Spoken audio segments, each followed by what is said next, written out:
What's up, everybody? It is Wednesday. I'm back with my coffee as always, and I've been playing around with my camera settings a little bit, so hopefully things look a little bit cleaner. Today, we're getting back into Balance and Composure. The song is Cross the Bear. Have not watched this yet, so we'll get into it together. Before I do, a couple things as always. Actually, for one, I am live streaming these days between usually around 1 or 2 o'clock. Central Time, U.S. Please remember, I'm not a professional. I'm not a music teacher. I'm not a vocal coach, right? I just do this for fun.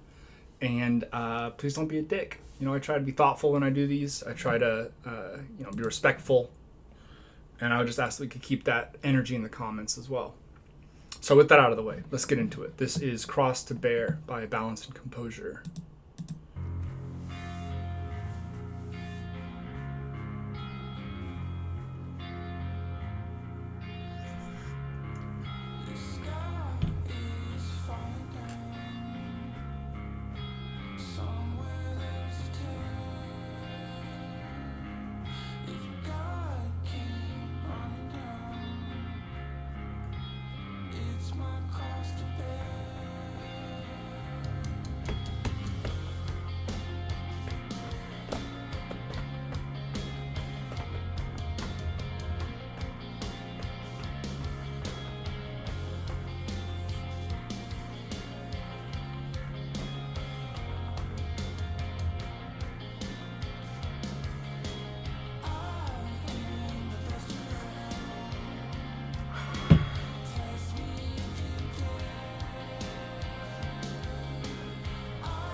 Man, I just love this band.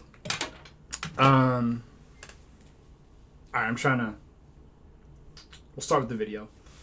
Video is cool. Honestly, reminded me of nothing more than Aaron Weiss dancing around in the January 1979 video, From Me Without You. That's a pretty deep cut, so I won't be shocked if that doesn't resonate with a ton of people, but there's an old music video that reminds me of this. Obviously the setting is different, but that same sort of dancing around. Obviously, shot either at night or simulating night, so you get sort of the atmospheric creepiness of wandering around in the woods by yourself, slash with the, I'm not entirely sure what the female character was meant to represent there, but wandering around the woods.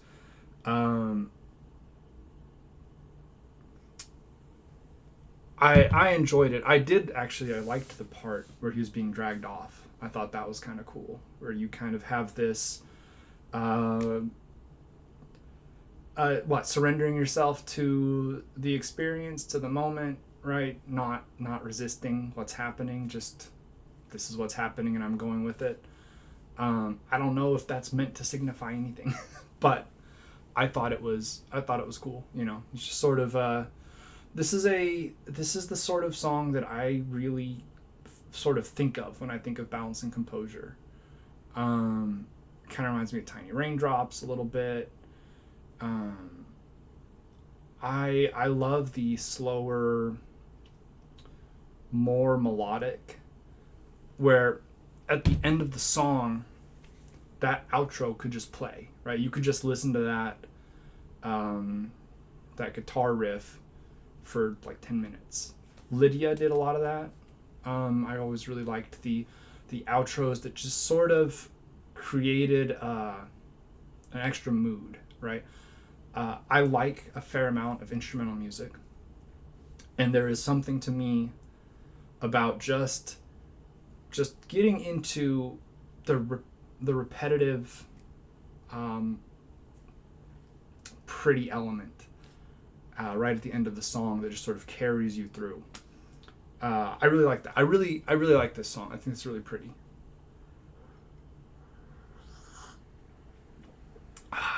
And I talk a lot about heaviness. The song's not particularly heavy, but I don't need it to just be heavy, right? I say this. I don't just need it to be heavy. I want it to sound good. Sounding good is like the main criteria for me for any kind of music. Does it sound good? Does it make me feel something? And balance and composure consistently makes me feel something. I will say, and maybe this is a failing of mine, I always have sort of found their lyrics to be somewhat obscure, particularly the early stuff. And maybe that's because of the stuff I was listening to at the time was a little bit more direct with the lyrics, with the angst. But I appreciate, the more I listen to music, the more I listen to songwriting and to lyrics, I appreciate the ability to be poetic and not straightforward, not necessarily telling the person who's listening to the song, this is exactly what's going on. This is exactly how I'm feeling. This is how you should feel, right? There's plenty of room for that, and I don't have anything against songs that are more upfront, but I like a lyric that's a little bit more concealed, right? To me it means you do a little bit more work making it have meaning for yourself, and I think there's value to that, right? Balance and composure is really, really good at creating a mood musically. I don't ever feel like good. I don't ever feel happy necessarily. Like I enjoy listening to balance and composure, but I don't necessarily feel happy when I listen to them. But it does put me in more of a contemplative mood, sort of ruminating, philosophizing, thinking about things. I think the music does a good job of creating a space for you to do that, right? Again, like I said, I don't just want it to be heavy. Heavy stuff is very distracting. Heavy stuff kind of grabs you and forces you to be, checked in. Music that's a little bit more laid back, a little bit more calm. Legato is a word that is used in music circles. Smooth,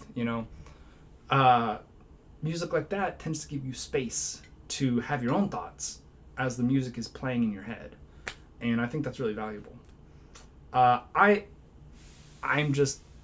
really glad that they got back and made not just a whole new album, but also an EP. And that EP with Savior Mode, I really love that one. I like the album too. I'm kind of surprised neither of those songs made it onto the album. I'm not sure. I sort of thought they were singles and then they'd be worked in. But either way, they are released, and I highly recommend them. But go get the album. Go check out Balance Composure. Go see him in concert if you get the opportunity to. It's something that I am looking forward to hopefully being able to do. Having never been able to do it in the original go-round. But I think I'll wrap it up here. Thank you guys for watching. Have a good day. Stay safe out there. Be good to each other. And don't talk to cops.